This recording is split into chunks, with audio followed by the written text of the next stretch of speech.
This week on the Red Sneaker Writers Podcast. I would say keep writing the book that comes next. So at so many stages, we have to wait. We have to wait for our beta readers. We have to wait for our trusted reader writer friends. Maybe you have to wait for an agent or an editor. Keep your eye on the next project because time is so stretched out in this business. Everything takes so long. And if you put all your eggs in one basket, you're going to feel frustrated.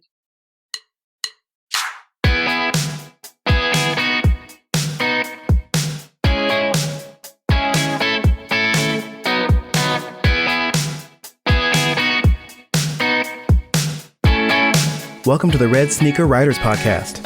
News, interviews, and writing tips for people who are serious about having a writing career and want some practical knowledge to help them achieve it. Your host is the nationally best-selling author of more than 50 books, William Bernhardt. Hello, sneakers. Hey, I am just back from Las Vegas. I am just barely boots on the ground, booted up the computer and came through the door, but I am very excited about doing this podcast today. Let's start with a shout out to my expert sound engineer, Jesse Ulrich. Jesse, how you doing? I'm doing great. Everything good back in Oklahoma while I was gone? Yeah, other than us having a tornado warning in November yesterday. Oh, or the day you're before. Okay though? Yeah, we're fine. It literally just hit like a little part of one of the parks in town. But after this, I'm going to record a teaser promo for another podcast I'm about to start that might interest you for the Amazon Wheel of Time series that is starting. Oh, that starts in another week or two. I've Yep. never actually read those books because they're long, but they're long. You? Yes, I've read them all the way through once, and I'm restarting now in sort of preparation for the pod.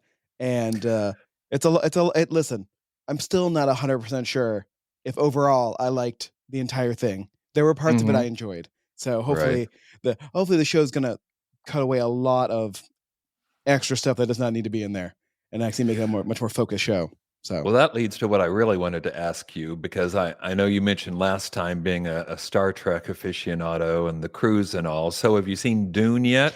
I have seen Dune twice. At the theater or on television? At the theater. I saw it in IMAX the first time, and then the second time just in a regular theater. I definitely preferred the IMAX one. Really? Yes. I'm going to assume you didn't hate it since you saw it twice. I enjoyed it. It took, because of all there's a lot of emotional baggage, I guess, around this movie. And so It took me a while after the first time to know for a fact whether I liked it or not. And I really did. I was just so good. Yeah. It was Denis Villeneuve is my son Ralph's favorite director. So, there was no question we had to go. He knows that guy knows how to make an epic shot. So yeah, he does. That's right.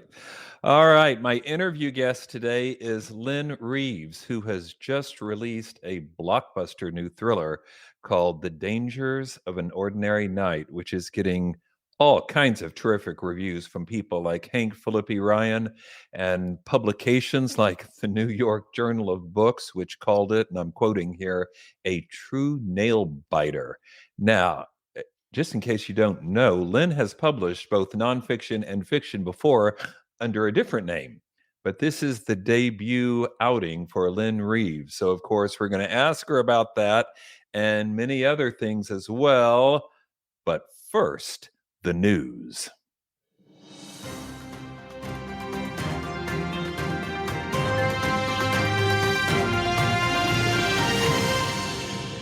Well, if you've been paying attention to any publication relating to the publishing world, you already know what my lead story is going to be. It's too big to omit. And that is that the Justice Department has sued to block the merger of Penguin Random House. Really, not the merger, the acquisition of Simon & Schuster. So this is one Big Five company, the biggest, buying another Big Five company, which we thought was going to make the Big Four and make them by far the biggest English language publisher around that. At this point, everyone assumed this was going to happen. The acquisition was mentioned last November, and we haven't had any indication that anything was going to prevent it from happening. And now, literally, I mean, we covered this story way back a year ago and wondered then if it would go through. But of course, we had a different administration then. And no, that was, forget what I said. Anyway, the Department of Justice has filed a civil antitrust lawsuit to block the acquisition. Simon & Schuster is owned by Viacom CBS. And now everybody is just, surprised because, it's no question about the fact that this would make Penguin Random House a huge publishing corporation and would increase their influence. But of course, that's what they want. They're trying to get large enough to compete with Amazon. From the standpoint of us writers, red sneaker writers, it means fewer places to go to with your manuscripts, because even though Penguin Random House has many subdivisions and would acquire more, typically people within the same corporate entity don't bid against one another, although they have indicated that they might permit that, but it's kind of hard to believe. Well, who knows what's going to happen? Penguin Random House has hired an attorney, the well-known Daniel Petricelli, to be their trial lawyer. He successfully defended AT&T and Time Warner against the Justice Department when they tried unsuccessfully to block that merger, and now they're going to go at it again. I don't know, Jesse. I mean, in the first place, if Penguin Random House threatens to become a monopoly, what exactly is Amazon?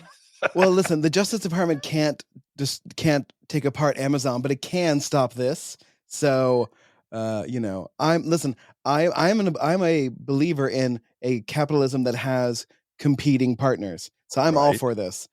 But Right. yeah, the Amazon publishing wing needs to be broken up. Like Amazon can't be Right. both publisher and seller and the third thing at the same time. That's one of the many problems. But the Justice Department needs something to happen first before they go in and try Right. to do that. Well, So yes, the key might be exactly what you said, that it's easier to block something that hasn't happened yet than to take apart a huge company. I mean, Amazon does a lot of publishing, but that's not their biggest revenue source. yeah. I think if they split that off, it would not really dent Amazon too much. I mean, they're the largest retailer in the United States, possibly the world now, actually. Mm. And I don't know, unless you split up the retail business, I don't know how you make any significant dent. So I'm sympathetic, although I really didn't want to see this happen. I'm sympathetic. I get what Random House is trying to do. They're trying to get enough market clout that they can, have some ability to negotiate with Amazon, but I don't know if it's going to happen. Yeah, I mean, they're saying that they would still allow people inside one company to compete for a book. I'm like, that's never going to happen. Right. So, like, That does don't not lie to sound us. like, it Yeah. doesn't sound like corporation, Please. corporate. Yeah, that's not how corporations work. So, No. All right. We will, of course, keep track of this because it is an issue of significant importance to writers. Item number 2. Last time on the podcast, I mentioned Copper, which is a new proposed social media platform. It's not in operation yet, but it's been proposed to be an author-specific social media platform. Apparently, it's going to do more than just be the author's Twitter. They're going to integrate author websites and much more. Now, just to be clear, I'm updating this story because they're now allowing people to get on their early adopter mailing list. So if you're interested in taking Copper for a spin once it's ready, go visit Copper Books, just like it sounds, COPPERBOOKS.com, and sign up. But I have to emphasize this is not an endorsement because it doesn't exist yet. So I obviously haven't taken it for a spin yet, but there's some info if you're interested. Item number 3, Amazon. Did we mention them? How do you suppose there's any word I say more in the news segment than Amazon, Jesse? I mean, listen, I can find out. I can run all your things through my transcription thing. We can find out. I'm guessing it's definitely in the top 3. Yeah, maybe the and a or but nothing else. Anyway, Amazon's KDP, that's Kindle Direct Publishing, where people go to upload and usually self-publish their own books.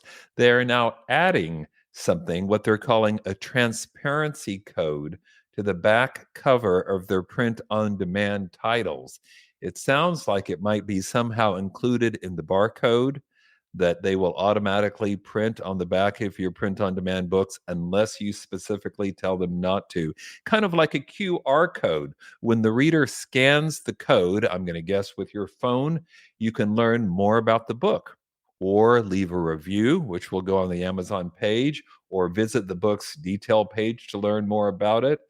I mean, in a way, it sounds like kind of a genius idea, and I can see where that would be useful unless you're concerned about what we just alluded to, how huge and dominant Amazon is already becoming in the book world. Well, look, if you don't want a transparency code on the back of your book, then provide your own barcode. Check the box that says, my cover already has a barcode, and then you won't get one of those. But if you get one of theirs, you're probably going to get that transparency code. Okay, one last story, and this pertains to a new formatting tool for PCs. Now, as anybody who's publishing, self or otherwise, knows today, Vellum is the most popular program that regular people use. You know, people who aren't quite in the Adobe Design League yet, but anybody can use Vellum. It's very user friendly and produces beautiful book interiors. The problem is it's Mac only. So now there's a new program called Atticus, which is accessible by PCs and Macs because it's basically a web based tool. It's not resident on your computers. You get in and you go to a website. This is being promoted by Dave Chesson, who's been on this podcast before. He's the guy behind Kindlepreneur and Publisher Rocket and other author friendly programs. It's really more than just for formatting. Like you can see that image that Jesse has just put up on the screen. It really wants to be a combination, I think, of Scrivener plus Vellum. So you can stay there for every stage. Like when you're outlining or just starting it, you can say, what are my book goals? How many words am I going to write every day? And track your progress toward your goal.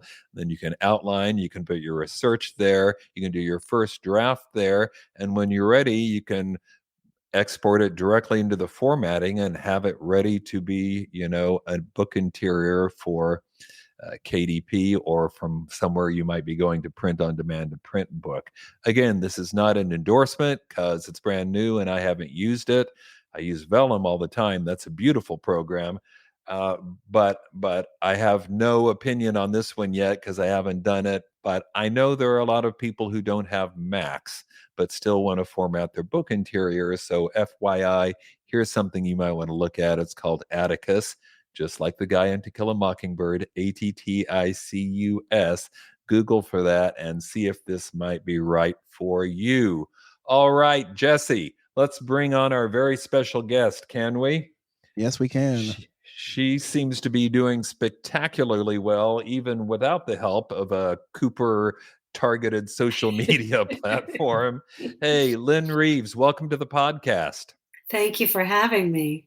Thanks so much for being here. Okay, my traditional first question. If you could give a writer one piece of advice, what would that be? I would say keep writing the book that comes next. So at so many stages, we have to wait. We have to wait for our beta readers. We have to wait for our trusted True. reader writer friends. Mhm. Maybe you have to wait for an agent or an editor. Keep your eye on the next project because time is so stretched out in this business. Everything takes so long. Mhm. And if you put all your eggs in one basket, you're going to feel frustrated. So are you actually thinking about your next book while you're writing the previous one? Or do Yes. you start the next book while, I don't know, while the beta readers are reading or something? Yeah, so I think that each book has its life cycle. So Mhm. coming from the idea to the research to the drafting to getting feedback.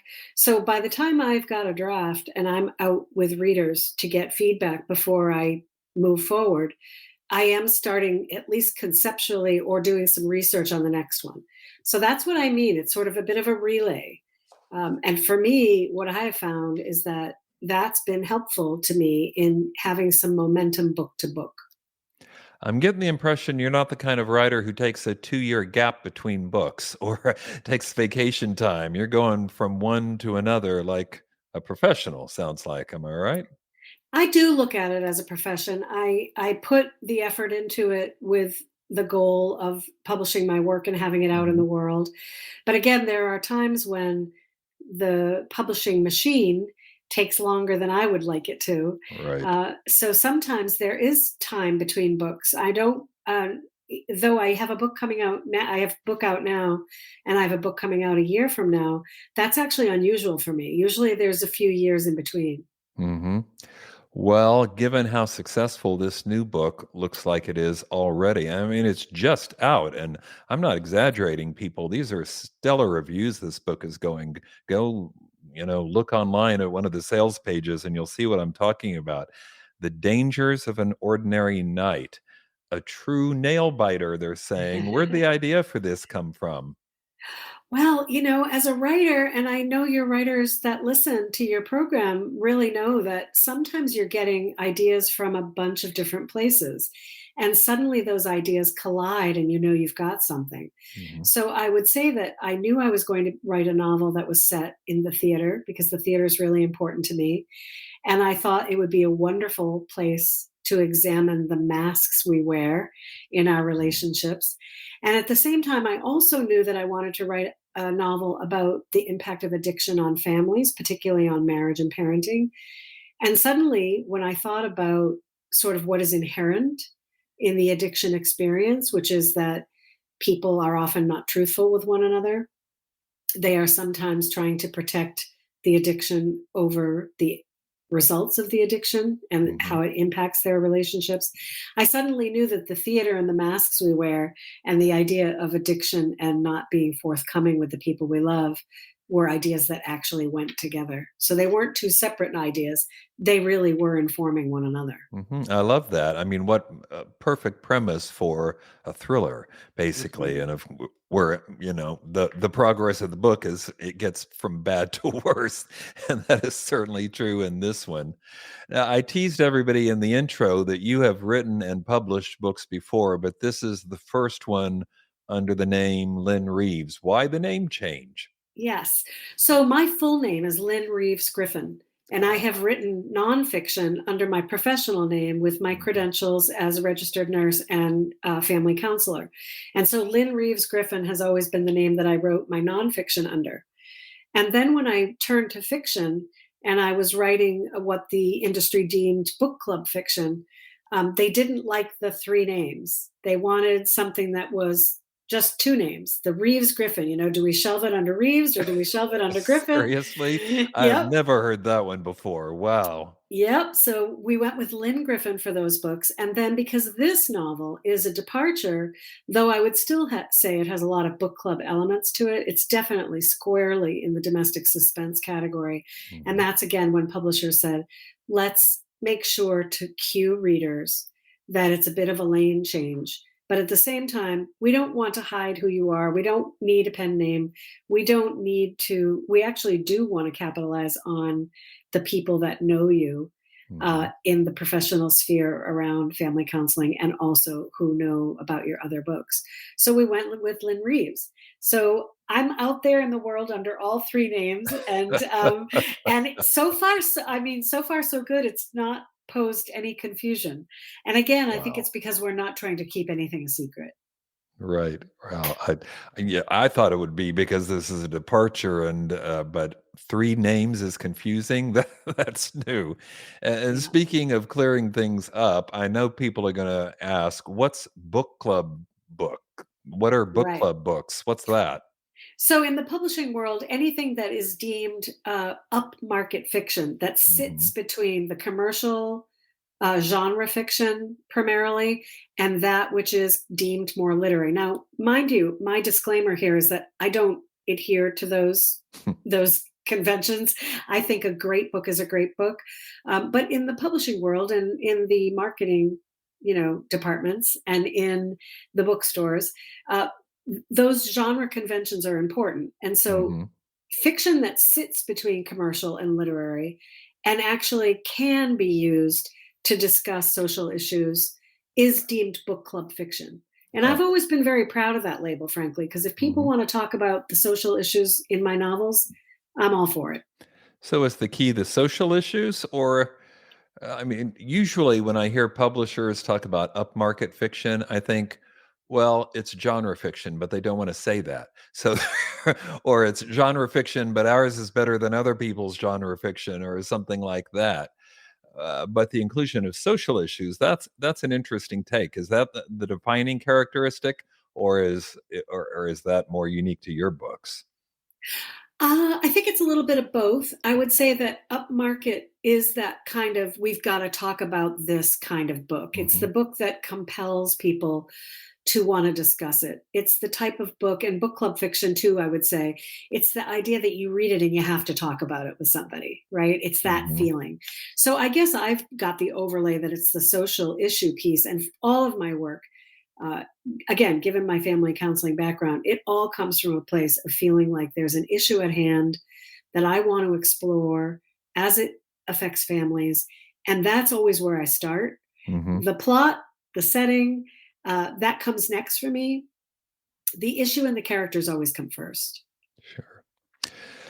Your previous books were about parenting and family life. Talk about that a little bit. Where did those come from? So, as a family counselor, you hear story all day long. People speak in story and they want to give voice to their stories.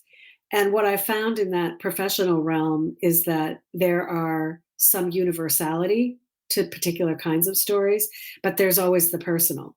And Hmm. it kind of calls up that James Joyce quote, in the particular, right, is the universe.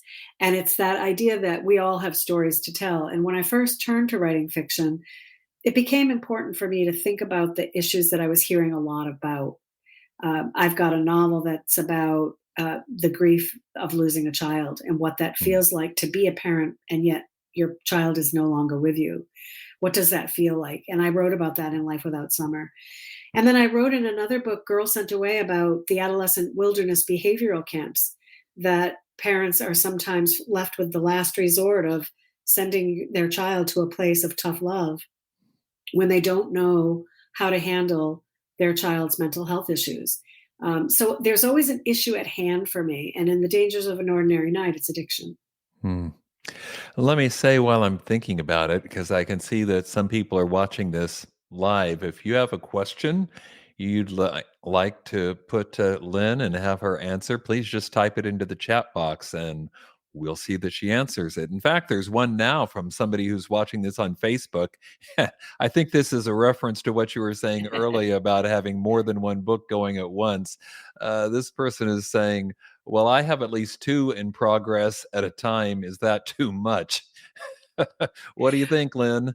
I think it's a question that has a kind of complex answer. I think that the question is not whether it's too much. It's the question about whether or not you're focused on where they each are. So again, if you're tag teaming, if you're going back and forth because you're not focused, right? And you don't know where they go, then I would say perhaps you want to narrow your focus and work on one. However, if it's that they're at different stages or they're calling to you for different things, for example, one is saying you need to do more research, and the other one is saying you need to know more what your pivotal scenes are, well, then that's clarity. And those novels then are telling you what they need from you.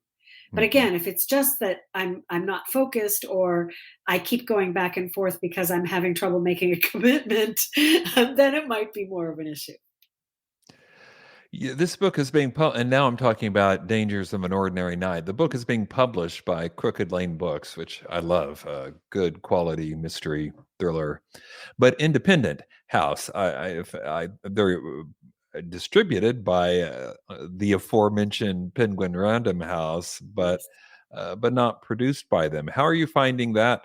It's still not a small press, but it's smaller than the big five. How are you finding that experience? It's been a fantastic one, and I mean that with great sincerity. There is a team of people that are dedicated to your book from the outset, from its acquisition. And that team of people really understands what you're trying to accomplish. Mhm. And the distribution of Penguin Random House is that cherry on top of the sundae, because it makes sure that your book is really available wherever books are sold. There are no stumbling blocks in discovery. There are no stumbling blocks in access to anyone who wants to get the book. But you get that small press feel by working with a team of people dedicated to your book who really understand domestic suspense in my case, but also mysteries, thrillers, and so on. I think that's fantastic, and I think that's almost emblematic of what's happening in the publishing world right now. That pluses and minuses all around, but the big five isn't the whole world. That's right. How'd you get started as a writer? Did you have an agent? Did you have a best friend? How did it happen for you? Yeah. Well, as I say, I was in my counseling career, minding my own business, listening to stories all day. And suddenly I got the idea for a novel. And I thought, I'm a creative person. I've always, I acted in theater and I was always, my storytelling was more on the stage. But I really wanted to explore writing a novel. And I thought, well, I can do this creative pursuit just for myself. And I had an agent at the time for my nonfiction. And the agent, I approached, at one point I mentioned I'm working on a novel. And, Hmm. she said, well, let me see it at some point. So I did let her see it. And I still really didn't think I was going to be published. I really thought it was a creative pursuit for myself. But she said that it had potential and she offered to represent it and she Wow, sold it. So for my first couple of novels, she represented my nonfiction and my fiction. that's fantastic. And you've been going strong ever since, right? Going strong, going strong. Here's another question from Karen. She asks, Jesse, I'm doing the one about characters, and you may need to put it on the screen because I can't quite see the bottom. Okay, now I figured it out. Lynn, do all your characters have a flaw that they try to keep hidden and you're trying to uncover? I think is what she's asking. Yes, yes, that's a great question. So I would say I'd break your sentence into parts. Do all my characters have flaws? Absolutely, because all people have Right. flaws, right? Yeah. So even the people that we love the most, and even ourselves, have flaws, and they are actually the drivers of our experience. It is those things that we feel that we're not the best at, or the qualities that we don't like to look at in ourselves. Those are the things that we spend a lot of time thinking about, and that should be the same for your characters. Now, do they keep them hidden? I say a little bit yes and a little bit no, because the truth is, most people already know what their flaws are, and they're kind of intimate with them. And so Mhm. it's not my job as an author to uncover them. It's my job as an author to let my character experience them, experience the upside of those flaws, Mhm. and also experience the consequences of those flaws. So I break that sentence down. I say yes to flaws, not Yeah. necessarily hidden, and not to be uncovered by me, but to be uncovered by the character. It would probably be hard to have any kind of thriller or mystery if people never did anything wrong, right? Right. Perfect people, nah. Yeah. And I don't think fiction can be where people don't do anything wrong, because Right. that's not humanity. Humanity is that we're all doing our best, and we all make mistakes. And the things that most trouble us are the things that we most need to figure out. Yeah. Here's a question from Sharon. She's asking, in your opinion, what has been the biggest change in the publishing industry over the last 10 years? It's that it's gotten very big. Mm, So I heard your news segment about the right. potential merger, and I would say that I published with Penguin back in 2007, and it was just Penguin, and it was just an Right. imprint at Penguin, and the Mhm. imprint was like a little small press Mm. because it was a small, focused nonfiction parenting was what it was focused on, and And of course, it's changed quite dramatically since then. I think that there's also another big change, and that is that a lot more people have access to put their book out in the world, Obviously, and yeah. that is a double-edged sword, because Mhm. sometimes that means that writers are putting out work that isn't ready for readers. But for those who are putting out really wonderful work through self-published press or small press or hybrid press, um, it's harder for those good books using that path to stand out amongst the people who are using those paths, and the work isn't quite there yet. Right. So I think that's tricky. And then the whole online thing, discoverability. It's really hard to get above the noise. It's very Mhm. noisy in the world. It's very noisy on social media, and you're trying to get noticed with all the noise that's out there. That's so true. That's something that was much discussed at this conference I just attended because good ideas come up. Let's try BookBub, let's try Amazon ads, let's try newsletters, but pretty soon everyone's doing it, and then it's not very effective anymore. Right. And somebody's got to try and figure out something else. But most writers would rather be writing books, not figuring out how to market them, right? That's right. I mean, I say that, but here you are doing this podcast, and I bet this isn't the only Yes. one you've done, right? Right. Well, the way I look at promotion and publicity is has evolved, shall we say. So, with the first nonfiction book, with the first novel, I did everything that everybody asked me to do. I figured I'm going to give it the best shot I can by literally taking the world by storm, however tired I may be. Hmm. But as I have matured and have a number of books under my belt, I now really look at it differently. I want to enjoy this process. Life is short. I've written something that I want to talk about. I've written something that I want readers to talk about. Hmm. I care about the time that I spent immersed in the story with the reader in mind. And so now I want to engage. But I only want to do that in ways that feel authentic to the book, that feel authentic to me. And so I'm doing the things that feel right for the book. Hmm. I'm with you today because I really care about writers and what they're experiencing and how to navigate this world. It's important for me to have people understand why we make certain choices related to genre, or why we care about promoting our work, and Right. whether you do that and it gives you energy and joy as opposed to feels painful. I don't want Absolutely. that experience. Here's a question from Sharon, and Sharon, feel free to clarify because I'm not totally sure what she means, but I'm going to let you wrestle with it because she's asking the question to you. She says, "How have you postured yourself to remain relevant?"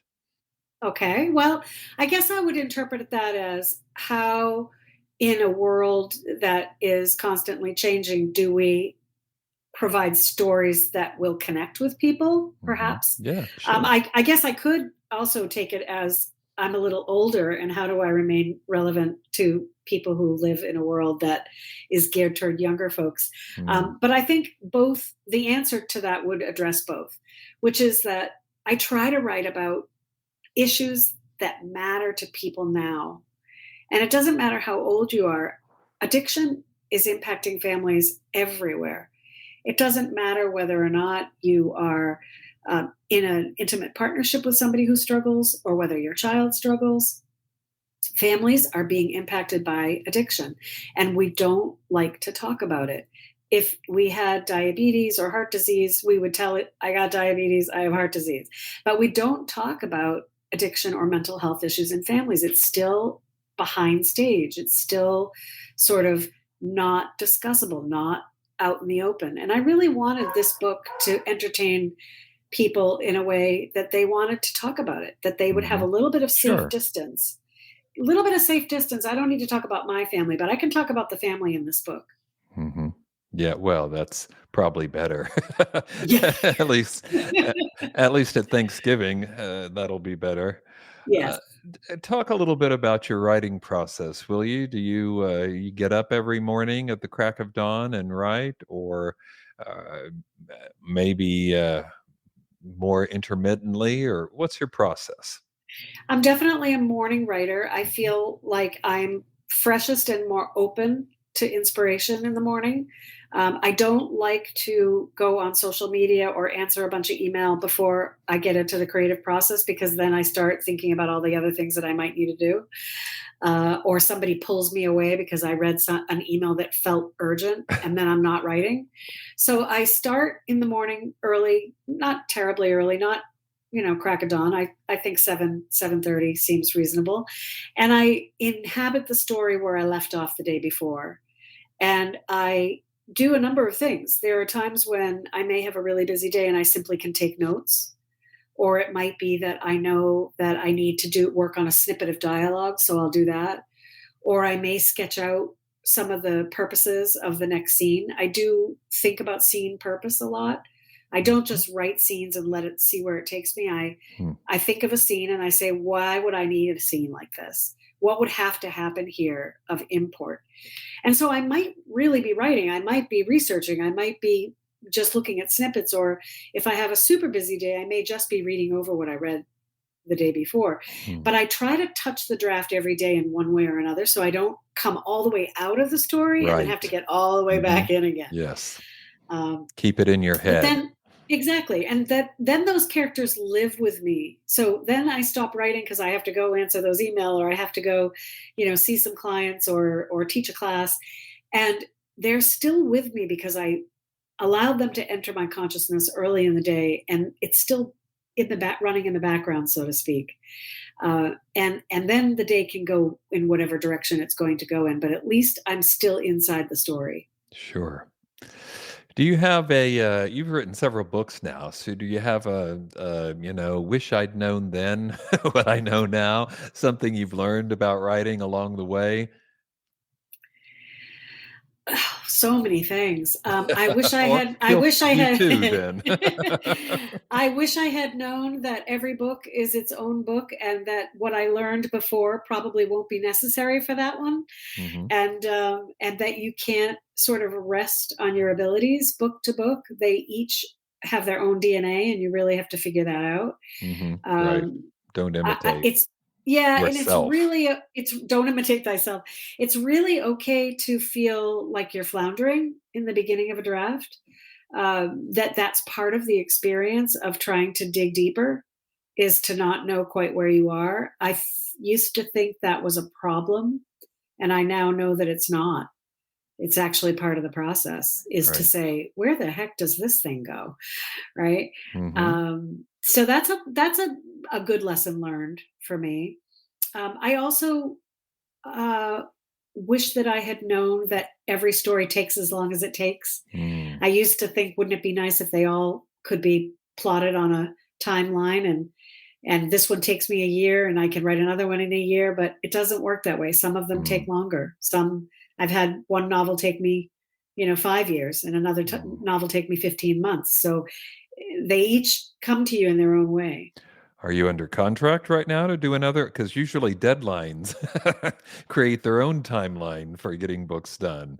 Uh, I am. I have The Dangers of an Ordinary Night came out this week, and my next novel, Dark Rivers to Cross, comes out next year. So that one is in production. so it's largely done. Is that fair to say? It's largely done. But Yes, it's not a sequel to Dangers of an Ordinary Night, right? It's it isn't. is it thriller-ish or It's still in the domestic category. suspense? Yes, Yeah. it's still in the category of domestic suspense, and it's still again about families. It's about this story is about adoption, and it's Mhm. about the idea that what if you and a sibling were adopted, and one of you wants to know your biological family, but the other one doesn't. Oh. Sounds like a source of conflict, which is what Yes. stories are all about, right? We'll look Exactly. forward to that one too. But hey, everybody, The Dangers of an Ordinary Night. It is a terrific book, so highly recommended. Go out and find it and enjoy it. Lynn, thank you so much for being on this podcast. Thank you so much for having me. It was a great conversation. Thanks. All right, everyone. That was a terrific interview, but let me give you a sneak preview about what we've got next on the next podcast, which will be on November 26th. We're having a very special guest, and that is Karen Grassell. Some of you may already recognize that name from her acting career because she has been a very successful actor and has played, among other things, Ma Ingalls on Little House on the Prairie. If you were a fan, you will remember Ma. At any rate, she has now written a wonderful, extraordinary, honest, and page-turning memoir. I can say this with sincerity because I've already read, and I'm going to tell you, you will be thunderstruck and amazed and also impressed by what a fine writer she is. And that's coming up in 2 weeks, more or less. That'll be on November 26th. That's the day after Thanksgiving. So, you'll just be sitting around anywhere. Anyway, come join the podcast, and that's your chance to ask Karen Grassell whatever questions come to mind. Please also help spread the word about my new novel, Exposed, book number 2 in the Splitsville legal thriller series, now on sale. And let me also remind you, if you're writing or aspiring to write, join our Facebook group for the Red Sneaker Writers. That's what it's called. And you can get daily updates, find out what's going on in the world in between podcasts. And you may also check out our Patreon site, Patreon, Patreon. This podcast is ad-free. We are supported by our patrons. So if you're enjoying this podcast, please think about chipping in a little bit at our Patreon site. Until next time, sneakers, keep writing. And remember, you cannot fail if you refuse to quit. See you next time.